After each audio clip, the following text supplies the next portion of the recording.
Assalamualaikum warahmatullahi wabarakatuh. Perkenalkan, nama saya Lisa Fauzia, NIM 20083011055 dari kelas SKI 3B. Di sini saya akan memenuhi tugas UTS ujian tengah semester mata kuliah linguistik yang diampu oleh dosen pembimbing saya, yaitu Ibu Leni Sriwayuni M.Hum. Sini saya akan sedikit memaparkan materi tentang antropolinguistik. Berikut materi yang akan saya sampaikan. Sebelum masuk ke dalam pembahasan mengenai antropolinguistik, saya akan sedikit menyampaikan mengenai tentang antropolinguistik dari beberapa jurnal dan catatan yang sebelumnya sudah saya baca terlebih dahulu. Yang pertama yaitu antropolinguistik adalah cabang linguistik yang menelaah antara hubungan bahasa dan budaya, terutama untuk mengamati bagaimana bahasa itu digunakan sehari-hari sebagai alat dalam tindakan di masyarakat. Ini menurut Launder pada tahun 2005. Slide selanjutnya yaitu antropolinguistik juga dapat kita artikan sebagai kajian interdisipliner yang mempelajari hubungan bahasa dengan seluk-beluk kehidupan manusia. Selanjutnya, ada dua bidang kajian antropolinguistik. Yang pertama adalah studi bahasa untuk memahami bahasa dalam konteks budaya, dan yang kedua adalah studi budaya untuk memahami kebudayaan melalui bahasa. Selanjutnya yaitu kajian antropolinguistik. Kajian antropolinguistik dapat menjadi salah satu cara atau upaya untuk melakukan pemertahanan kearifan lokal, baik yang bersifat local genius, indigenous knowledge, local skill, local research, dan culture norm and value. Selanjutnya yaitu analisis antropolinguistik. Analisis antropolinguistik di sini terbagi menjadi tiga. Yang pertama ada konteks, teks, dan konteks. Konteks di sini terbagi menjadi 4, ada paralinguistik, proksemik, kinetik dan gerak, dan unsur material. Teks di sini terbagi menjadi 3. Yang pertama ada struktur makro, struktur alur, dan struktur mikro.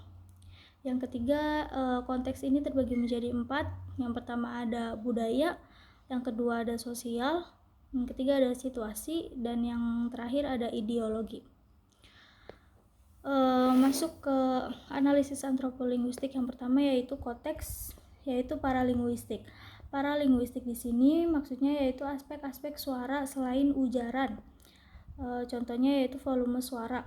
Yang kedua ada proksemik. Proksemik di sini maksudnya yaitu yang berhubungan dengan ruang personal antara si penutur dan juga si pendengar. Yang ketiga ada kinetik dan gerak.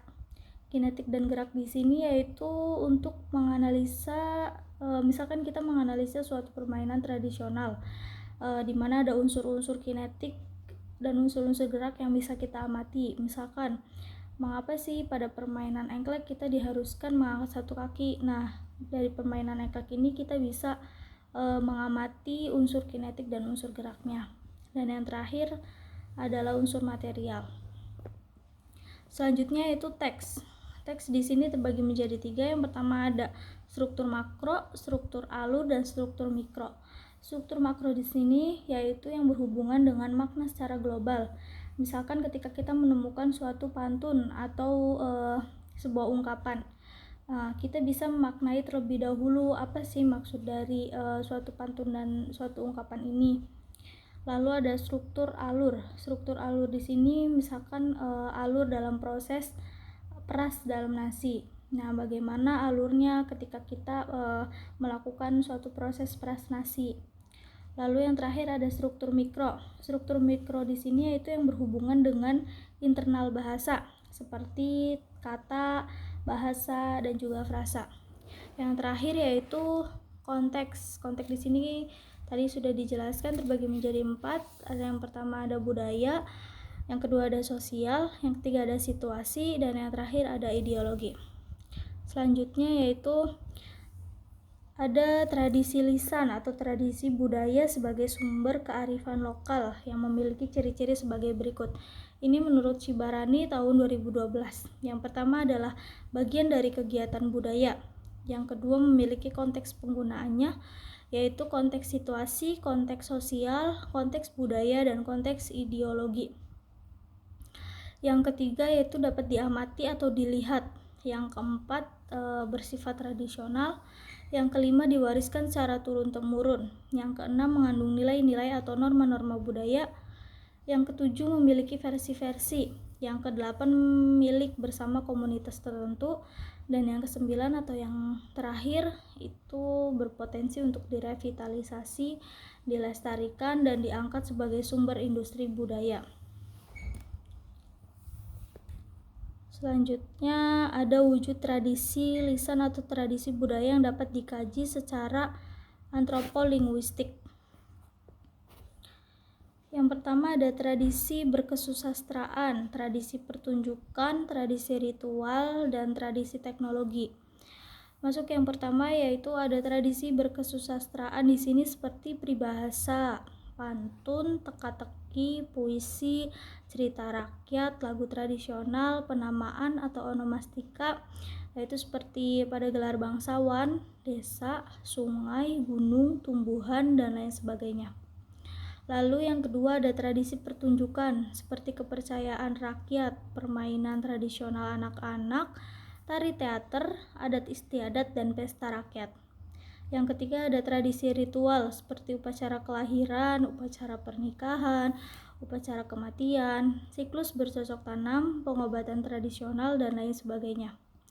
Yang keempat ada tradisi teknologi. Tradisi teknologi di sini seperti arsitektur, ukiran, kerajinan tangan, pengolahan makanan dan minuman, dan juga alat-alat musik tradisional dan lain sebagainya. Lalu selanjutnya yaitu konten yang dapat digali dari wujud tradisi lisan atau tradisi budaya. Yang pertama ada usage, volkswae, moral atau etika, lalu ada norm, custom, skill, dan competence. Yang pertama yaitu usage. Usage itu yaitu suatu cara.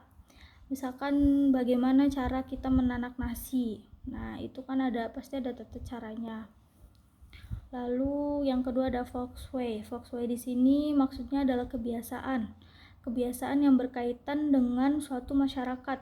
Misalkan suku Baduy Dalam. Suku Baduy Dalam itu mempunyai kebiasaan memakai pakaian berwarna putih. Jadi mereka tuh suka atau terbiasa memakai pakaian yang berwarna putih. Lalu yang ketiga ada moral atau etika. Moral atau etika di sini maksudnya adalah perbuatan yang boleh atau tidak boleh untuk dilakukan. Lalu ada custom. Custom di sini yaitu adat istiadat yang ada di lingkungan tersebut. Yang keenam ada skill. Skill di sini yaitu keterampilan. Seperti misalkan kita mempunyai keterampilan menganyam. Lalu yang terakhir ada kompetens. Kompetens di sini kemampuan. Kemampuannya itu misalkan kemampuan dalam bidang pertanian, bernelayan, dan lain sebagainya. Maaf tadi ketinggalan, yang norm itu adalah suatu aturan yang dibuat untuk masyarakat ya. Contohnya itu misalkan masyarakat Baduy Dalam yang membuat suatu aturan untuk wisatawan yang berkunjung untuk tidak membawa senjata tajam yang berbahaya dan selalu menjaga kebersihan lingkungan suku Baduy Dalam tersebut. Baik, ada sedikit tambahan, yaitu di Amerika yang mempelopori ilmu antropologi linguistik adalah Franz Boas, sedangkan di Eropa dipakai istilah etnolinguistik. Ini menurut Duranti tahun 1997. Melalui pendekatan antropologi linguistik, kita bisa mencermati apa yang dilakukan orang dengan bahasa dan ujaran-ujaran yang diproduksi, diam, dan juga gestur yang dihubungkan dengan konteks pemunculannya. Ini juga menurut Duranti pada tahun 2001. Lalu selanjutnya Malinowski dalam Hymes tahun 1964 mengemukakan bahwa melalui etnolinguistik kita dapat menelusuri bagaimana bentuk-bentuk linguistik dipengaruhi oleh aspek budaya, sosial, mental, dan psikologis. Apa hakikat sebenarnya dari bentuk dan makna serta bagaimana hubungan keduanya. Penggunaan bahasa dalam berkomunikasi cenderung dipandang sebagai fungsi kontrol atau suatu tindakan untuk saling mempengaruhi partisipan dalam suatu pertuturan. Budaya Indonesia sendiri dilihat melalui interdisipliner antropolinguistik. Ditegaskan bahwa sistem nilai budaya Indonesia mempunyai pengaruh yang besar atas penggunaan kata ganti orang atau pronominanya. Sesuai dengan teori komunikasi, komunikator dan komunikan komitmen dalam hubungan simetris atau hubungan asimetris. Terjadinya hubungan simetris karena ada kesamaan status sosial, perbedaan mengakibatkan kehadiran asimetris.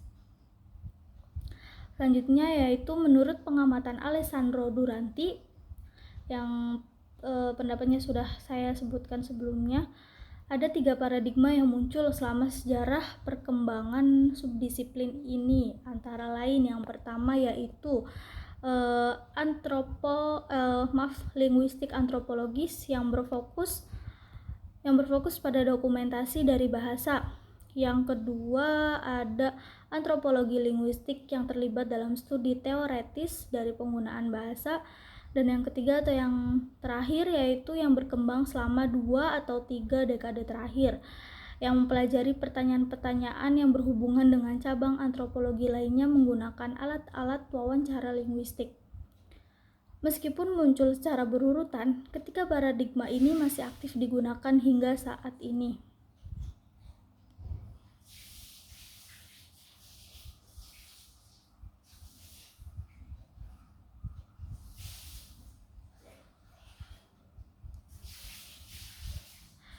Himes, ada suatu pendapat yang dikemukakan oleh Himes untuk mendekatkan antropolinguistik dengan disiplin ibunya. Nama antropologi linguistik jelas menyatakan bidang ilmu antropologi sebagai disiplin ibu, sedangkan linguistik antropologis menyiratkan kesan bahwa identitas utama para praktisinya adalah ilmu linguistik.